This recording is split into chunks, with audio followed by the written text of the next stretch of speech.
തമ്പുരാനെ, വിശുദ്ധ കുരിശിൻ്റെ അടയാളത്താലെ ഞങ്ങളുടെ ശത്രുക്കളിൽ നിന്ന് ഞങ്ങളെ രക്ഷിക്കുക.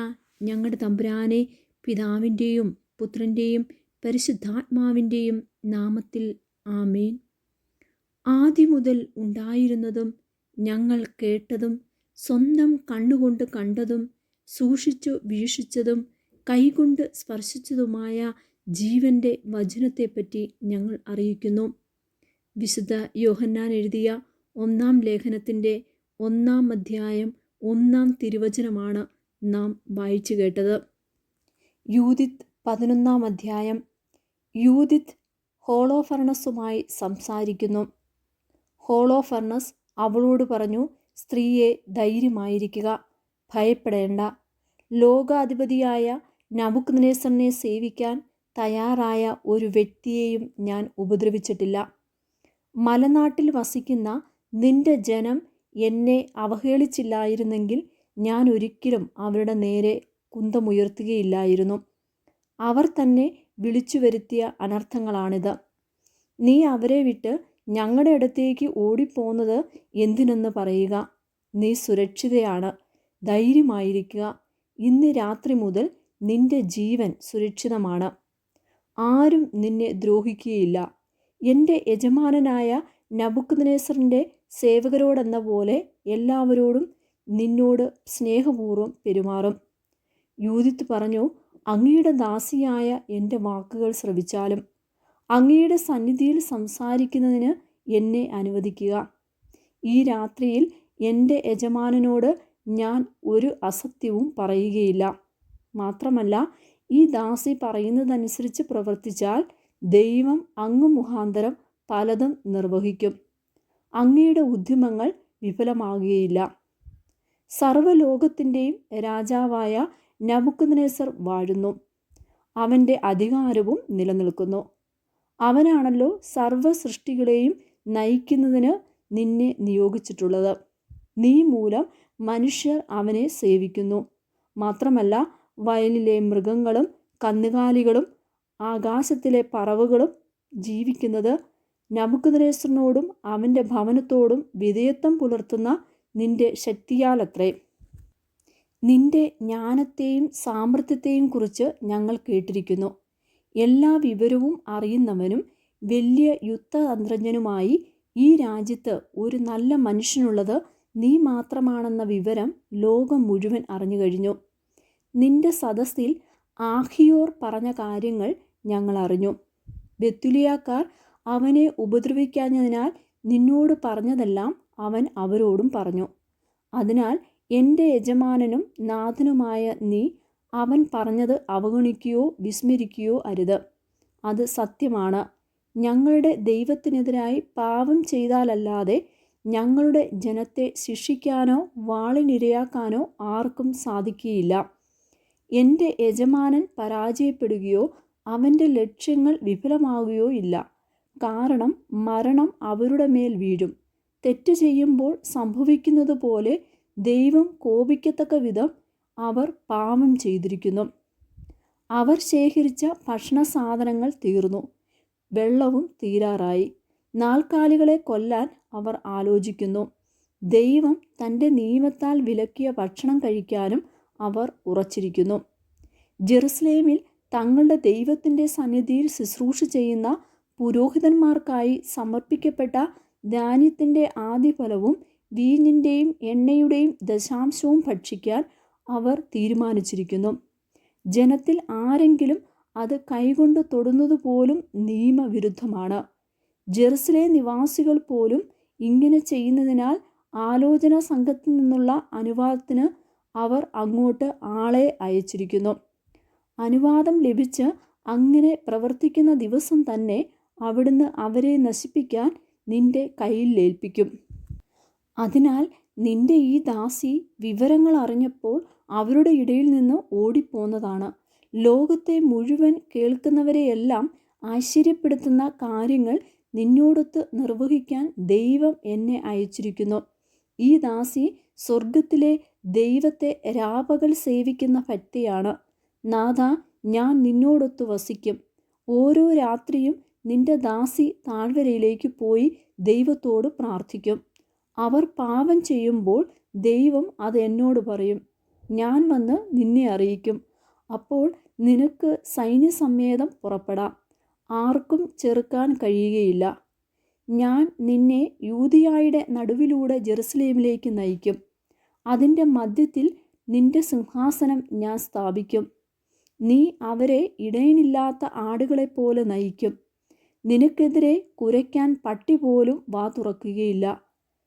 ദീർഘദർശന ശക്തിയാൽ എനിക്ക് ഇതെല്ലാം അറിയാൻ കഴിഞ്ഞു. ഇത് എനിക്ക് വെളിപ്പെടുത്തിയിരിക്കുന്നു. നിന്നോട് പറയാൻ ഇതാ ഞാൻ അയക്കപ്പെട്ടിരിക്കുന്നു. ഹോളോഫർണസും സേവകന്മാരും അവളുടെ വാക്കുകളിൽ പ്രീതി പൂണ്ടു. അവളുടെ ജ്ഞാനത്തിൽ ആശ്ചര്യം കൊള്ളുകയും ചെയ്തു. അവർ പറഞ്ഞു, ലോകത്തിൻ്റെ ഒരറ്റം മുതൽ മറ്റേ അറ്റം വരെ അന്വേഷിച്ചാലും സൗന്ദര്യത്തിലും ജ്ഞാനത്തോടെ സംസാരിക്കാനുള്ള ചാരുതത്വത്തിലും ഇതുപോലെ ശ്രേഷ്ഠയായ ഒരുവളെ കണ്ടെത്തുകയില്ല. ഹോളോഫർണസ് അവളോട് പറഞ്ഞു, ഞങ്ങളുടെ കരങ്ങൾക്ക് ശക്തി നൽകാനും എൻ്റെ യജമാനനെ അവഹേളിക്കുന്നവർക്ക് നാശം വരുത്താനും നിന്നെ നിന്റെ ജനത്തിൽ നിന്നും ഞങ്ങളുടെ അടുത്തേക്ക് അയച്ച ദൈവത്തിൻ്റെ പ്രവൃത്തി ഉത്തമം തന്നെ. നീ കാഴ്ചയിൽ സുന്ദരിയാണെന്ന് മാത്രമല്ല, ഭാഷണചാതുര്യം ഉള്ളവളുമാണ്. നീ പറഞ്ഞതുപോലെ പ്രവർത്തിക്കുന്ന പക്ഷം നിന്റെ ദൈവം എൻ്റെ ദൈവമായിരിക്കും. നീ നെബൂഖദ്നേസറിൻ്റെ കൊട്ടാരത്തിൽ വസിക്കുകയും ലോക പ്രശസ്തയാവുകയും ചെയ്യും.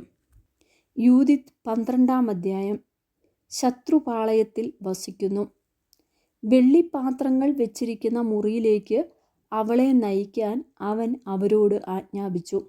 തൻ്റെ ഭക്ഷണ വിഭവങ്ങളിൽ ചിലതുകൊണ്ട് അവൾക്ക് വിരുന്നൊരുക്കാനും തൻ്റെ വീഞ്ഞ് പകർന്നു കൊടുക്കാനും അവൻ കൽപ്പിച്ചു. അപ്പോൾ യൂദിത്ത് പറഞ്ഞു, എനിക്കത് ഭക്ഷിച്ചുകൂടാ.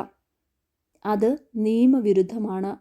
എനിക്ക് ഞാൻ കൊണ്ടുവന്നിട്ടുള്ള സാധനങ്ങൾ ഉണ്ട്. ഹോളോഫർണസ് പ്രതിവചിച്ചു, നിന്റെ പക്കലുള്ളത് തീരുമ്പോൾ ഞങ്ങൾ അത് എവിടെ നിന്ന് കൊണ്ടുവരും? നിന്റെ ജനത്തിലാരും ഇവിടെ ഇല്ലല്ലോ. യൂദിത്ത് പറഞ്ഞു, നാഥ, നിന്റെ ജീവനാണേ, കർത്താവ് എൻ്റെ കരത്താൽ നിർവഹിക്കാൻ ഉറച്ചത് ചെയ്യുന്നത് വരെ നിന്റെ ദാസിയുടെ കൈവശമുള്ള സാധനങ്ങൾ തീരുകയില്ല. അനന്തരം ഹോളോഫർണസിൻ്റെ ഭൃത്യന്മാർ അവളെ കൂടാരത്തിനുള്ളിലേക്ക് കൊണ്ടുപോയി. അർദ്ധരാത്രി വരെ അവൾ ഉറങ്ങി. പ്രഭാതത്തിനു മുമ്പ് അവൾ ഉണർന്നു. ഹോളോഫർണസിൻ്റെ അടുത്തേക്ക് ആളെ അയച്ച് അവൾ അപേക്ഷിച്ചു, നിന്റെ ദാസി പുറത്തുപോയി പ്രാർത്ഥിക്കുന്നതിന് കൽപ്പിച്ചനുവദിക്കണം. അവളെ തടയരുത് എന്ന് ഹോളോഫർണസ് കാവൽ ഭടന്മാർക്ക് കൽപ്പന നൽകി. അവൾ 3 ദിവസം പാളയത്തിൽ പാർക്കുകയും രാത്രി തോറും ബെത്തുലിയ താഴ്വരയിൽ പോയി പാളയത്തിലെ അരുവിയിൽ കുളിക്കുകയും ചെയ്തു. അരുവിയിൽ നിന്നും പുറത്തു വരുമ്പോൾ അവൾ സ്വജനങ്ങളെ ഉദ്ധരിക്കുന്നതിന് മാർഗം കാണിച്ചു തരണമേ എന്ന് ഇസ്രായേലിൻ്റെ ദൈവമായ കർത്താവിനോട് പ്രാർത്ഥിച്ചു പോന്നു. അങ്ങനെ സംശുദ്ധയായി അവൾ കൂടാരത്തിലേക്ക് മടങ്ങുകയും അത്താഴം കഴിയുന്നത് വരെ അവിടെ തങ്ങുകയും ചെയ്തു. ഹോളോഫർണസിൻ്റെ വിരുന്ന്. 4-ാം ദിവസം ഹോളോഫർണസ് സേനാധിപന്മാരെ ആരെയും ക്ഷണിക്കാതെ അടിമകൾക്ക് മാത്രമായി ഒരു വിരുന്നൊരുക്കി. തൻ്റെ സ്വകാര്യ പരിചാരകനായ ഷണ്ഡൻ ബഗാവോസിനോട് അവൻ പറഞ്ഞു, നീ പോയി നിന്റെ സംരക്ഷണയിലിരിക്കുന്ന ആ ഹെബ്രായ സ്ത്രീയെ ഞങ്ങളോടൊത്ത് ഭക്ഷിക്കാനും പാനം ചെയ്യാനും പ്രേരിപ്പിക്കുക. അത്തരമൊരു സ്ത്രീയുടെ സഹവാസം ആസ്വദിക്കാതെ വിടുന്നത് അപമാനകരമാണ്. നാം അവളെ ആശ്ലേഷിക്കാതിരുന്നാൽ അവൾ തന്നെ നമ്മെ പരിഹസിക്കും. ബെഗോവാസ് യൂദിത്തിനെ സമീപിച്ചു പറഞ്ഞു, സുന്ദരിയായ പരിചാരികെ, വരിക, ഹോളോഫർണസിൻ്റെ സാന്നിധ്യത്തിൽ ബഹുമാനിതയാകുക. വീഞ്ഞു കുടിച്ച് ഞങ്ങളോടൊത്ത് ഉല്ലസിക്കുക. ഇന്നു നീ നെബൂഖദ്നേസറിൻ്റെ ഭവനത്തിൽ സേവനം ചെയ്യുന്ന അസ്രിയാ പുത്രിമാർക്ക് തുല്യയായി ഭവിക്കുക. യൂദിത്ത് പ്രതിവചിച്ചു, എൻ്റെ യജമാനനെ നിരസിക്കാൻ ഞാൻ ആരാണ്? അവന് പ്രീതികരമായതെന്തും ഞാൻ നിശ്ചയമായും ഉടൻ അനുഷ്ഠിക്കും. മരണം വരെ അത് എനിക്ക് സന്തോഷജനകമായിരിക്കും. അവൾ എഴുന്നേറ്റ് തനിക്കിണങ്ങിയ എല്ലാത്തരം ആഭരണങ്ങളും അണിഞ്ഞു. അവളുടെ നിത്യോപയോഗത്തിന് ബെഗോവാസ് നൽകിയ മൃദുലമായ ആട്ടിൻ തോൽ യൂദിത്തിന് ചാരിക്കിടന്ന് ഭക്ഷണം കഴിക്കേണ്ടതിന് ഹോളോഫർണസിൻ്റെ മുമ്പിൽ ദാസി വിരിച്ചു.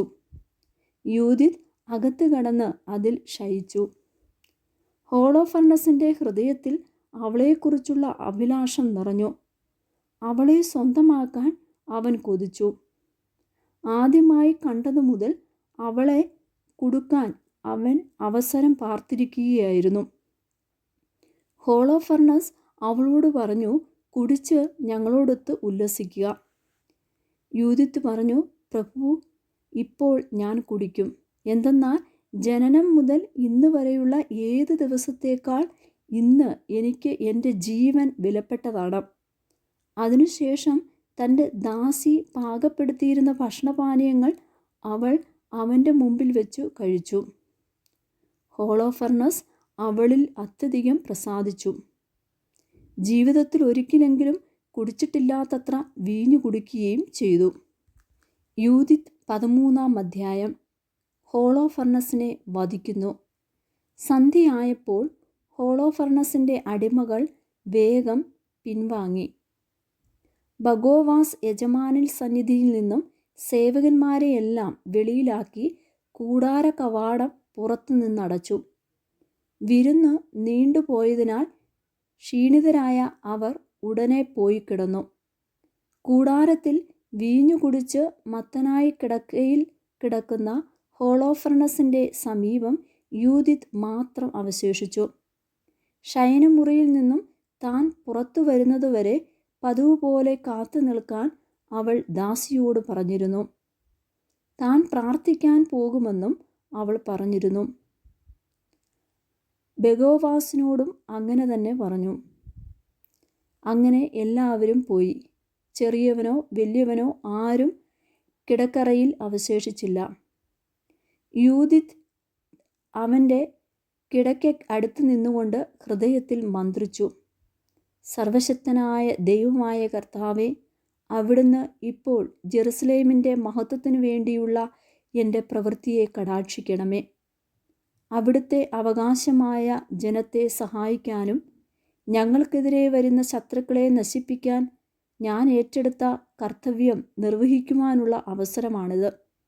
അവൾ ചെന്ന് കിടക്കയുടെ അറ്റത്തുള്ള തൂണിൽ ഹോളോഫർണസിൻ്റെ തലയ്ക്ക് മുകളിലായി തൂങ്ങിക്കിടന്ന വാൾ എടുത്തു. അവൾ കിടക്കയ്ക്ക് അടുത്ത് വന്ന് അവൻ്റെ തലമുടിയിൽ പിടിച്ചു പ്രാർത്ഥിച്ചു, ഇസ്രായേലിൻ്റെ ദൈവമായ കർത്താവേ, ഇന്ന് എനിക്ക് ശക്തി തരണമേ. അവൾ തൻ്റെ സർവ്വശക്തിയും ഉപയോഗിച്ച് അവൻ്റെ കഴുത്തിൽ 2 പ്രാവശ്യം വെട്ടി ശിരസ് ശരീരത്തിൽ നിന്നും വേർപെടുത്തി. ശരീരം കിടക്കയിൽ നിന്നുരുണ്ട് താഴെ വീണു. മേൽക്കട്ടിയും തൂണുകളിൽ നിന്ന് വലിച്ചെടുത്തു. അല്പം കഴിഞ്ഞ് അവൾ പുറത്തു കടന്ന ഹോളോഫർണസിൻ്റെ ശിരസ് ദാസിയെ ഏൽപ്പിച്ചു. അവൾ അത് ഭക്ഷണസഞ്ചിയിൽ നിക്ഷേപിച്ചു. ഉടൻ തന്നെ ഇരുവരും നിത്യവും പ്രാർത്ഥനയ്ക്ക് പോകും പോലെ പുറത്തേക്ക് പോയി. അവൾ പാളയത്തിലൂടെ കടന്ന് താഴ്വര ചുറ്റി മല കയറി ബെത്തുലിയായുടെ കവാടങ്ങളിലെത്തി. യൂദിത്ത് മടങ്ങിയെത്തുന്നു. യൂദിത്ത് ദൂരെ വെച്ച് തന്നെ കവാടത്തിലെ കാവൽക്കാരോട് വിളിച്ചു പറഞ്ഞു, തുറക്കൂ, വാതിൽ തുറക്കൂ, ദൈവം, നമ്മുടെ ദൈവം ഇപ്പോഴും നമ്മുടെ കൂടെയുണ്ട്. ഇസ്രായേലിൽ തൻ്റെ പ്രാബല്യവും നമ്മുടെ ശത്രുക്കൾക്കെതിരെ തൻ്റെ ശക്തിയും ഇന്നത്തെ പോലെ പ്രത്യക്ഷമാക്കുന്നതിന് വേണ്ടി തന്നെ. അവളുടെ നഗരത്തിലെ ആളുകൾ അവളുടെ ശബ്ദം കേട്ടപ്പോൾ ഇറങ്ങി നഗരകവാടത്തിലേക്ക് ഓടിച്ചെന്ന് ശ്രേഷ്ഠന്മാരെ വിളിച്ചുകൂട്ടി. വലിപ്പച്ചെറുപ്പമെന്നിയെ അവരെല്ലാവരും ഒന്നിച്ചോടി. കാരണം അവൾ തിരിച്ചെത്തിയെന്ന് വിശ്വസിക്കാൻ അവർക്ക് കഴിഞ്ഞില്ല. അവർ വാതിൽ തുറന്ന് അവരെ അകത്ത് കടത്തി. വെളിച്ചത്തിനു വേണ്ടി തീ കത്തിക്കുകയും അവരുടെ ചുറ്റും കൂടി നിൽക്കുകയും ചെയ്തു. അവൾ ഉച്ചത്തിൽ പറഞ്ഞു, ദൈവത്തെ സ്തുതിക്കുവിൻ, അവിടുത്തെ പുകഴ്ത്തുവിൻ, ഇസ്രായേൽ ഭവനത്തു നിന്നും തൻ്റെ കാരുണ്യം പിൻവലിക്കാത്തവനും ഈ രാത്രി എൻ്റെ കരത്താൽ നമ്മുടെ ശത്രുക്കളെ നശിപ്പിച്ചവനുമായ ദൈവത്തെ സ്തുതിക്കുവിൻ. അനന്തരം അവൾ സഞ്ചിയിൽ നിന്ന് ആ തലയെടുത്ത് അവരെ കാണിച്ചു കൊണ്ട് പറഞ്ഞു, നോക്കൂ, അസ്രിയൻ സൈന്യാധിപനായ ഹോളോഫർണസിൻ്റെ ശിരസും മേൽക്കട്ടിയും. ഇതിൻ്റെ കീഴിലാണ് കുടിച്ചു മത്തുപിടിച്ച് അവൻ ശയിച്ചത്. ഒരു സ്ത്രീയുടെ കൈയാൽ കർത്താവ് അവനെ വീഴ്ത്തി. ഞാൻ പോയ വഴിയിൽ എന്നെ സംരക്ഷിച്ച കർത്താവാണേ. എൻ്റെ മുഖമാണ് അവനെ നാശത്തിൻ്റെ കിടിയിൽ കുടുക്കിയതും പാപകരമായ പ്രവൃത്തിയാൽ എന്നെ മലിനയാക്കുകയോ അപമാനിക്കുകയോ ചെയ്യാൻ ഇടവരുത്താതിരുന്നതും.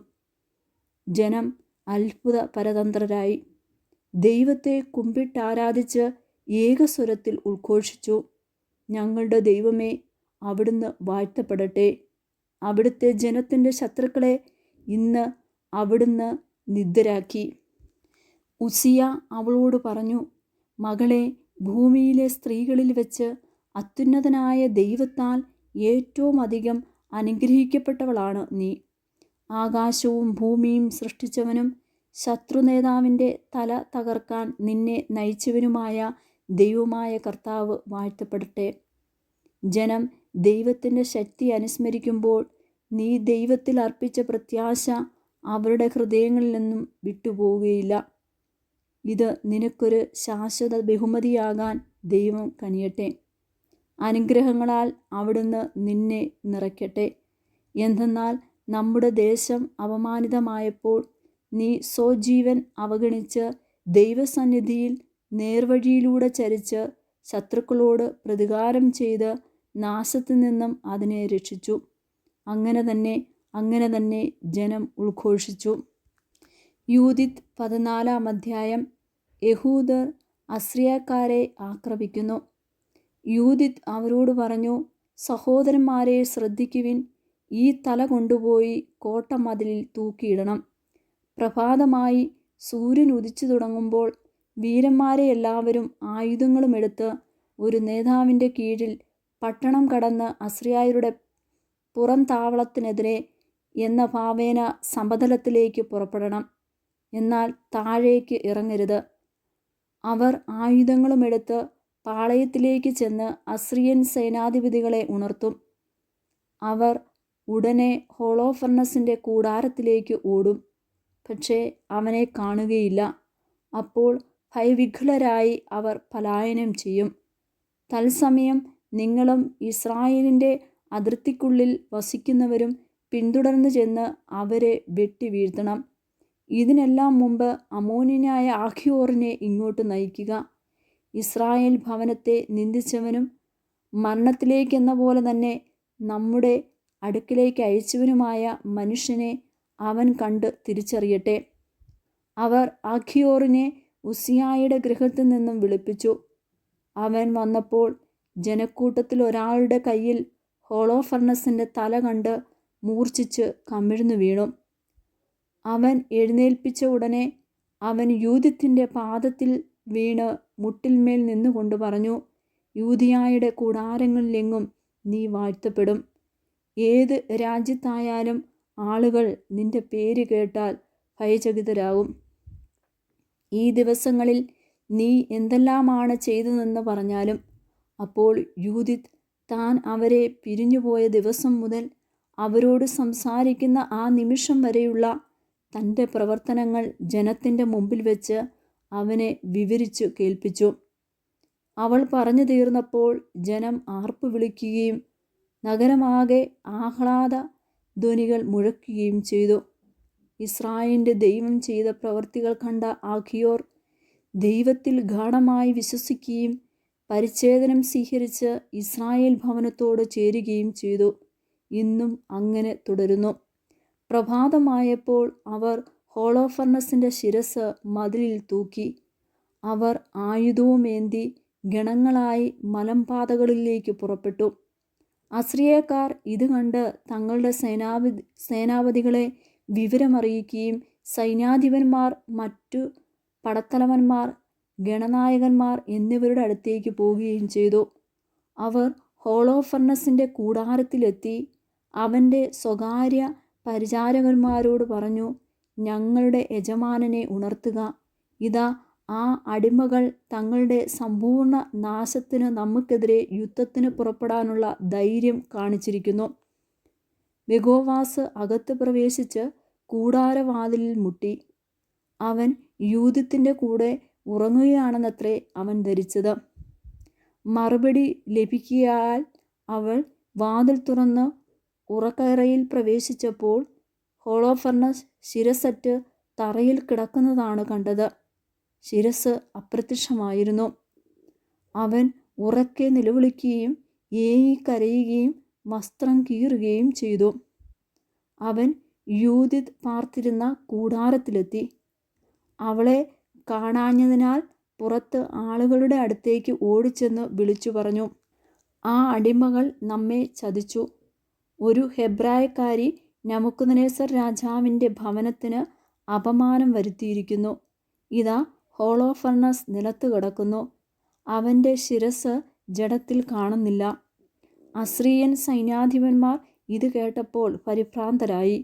വസ്ത്രം കീറി പാളയത്തിൽ അവരുടെ നിലവിളികളും അട്ടഹാസങ്ങളും ഉയർന്നു. ദൈവമായ കർത്താവിന് സ്തുതി. സ്വർഗസ്ഥനായ ഞങ്ങളുടെ പിതാവേ, അങ്ങയുടെ നാമം പൂജിതമാകണമേ. അങ്ങയുടെ രാജ്യം വരണമേ. അങ്ങയുടെ തിരുമനസ്സ് സ്വർഗത്തിലെ പോലെ ഭൂമിയിലും ആകണമേ. അന്നു വേണ്ടുന്ന ആഹാരം ഇന്ന് ഞങ്ങൾക്ക് തരണമേ. ഞങ്ങളോട് തെറ്റിയുന്നവരോട് ഞങ്ങൾ ക്ഷമിച്ചിരിക്കുന്ന പോലെ ഞങ്ങളുടെ തെറ്റുകൾ ഞങ്ങളോട് ക്ഷമിക്കണമേ. ഞങ്ങളെ പ്രലോഭനത്തിൽ വീഴാനിടയാകരുതേ, ദുഷ്ടാരൂപി ഞങ്ങളെ രക്ഷിച്ചുകൊണ്ടമേ. ആമേ. നന്മ നിറഞ്ഞ മറിയമേ സ്വസ്തി, കർത്താവ് അങ്ങയുടെ കൂടെ സ്ത്രീകളിൽ അനുഗ്രഹിക്കപ്പെട്ടവളാവുന്നു.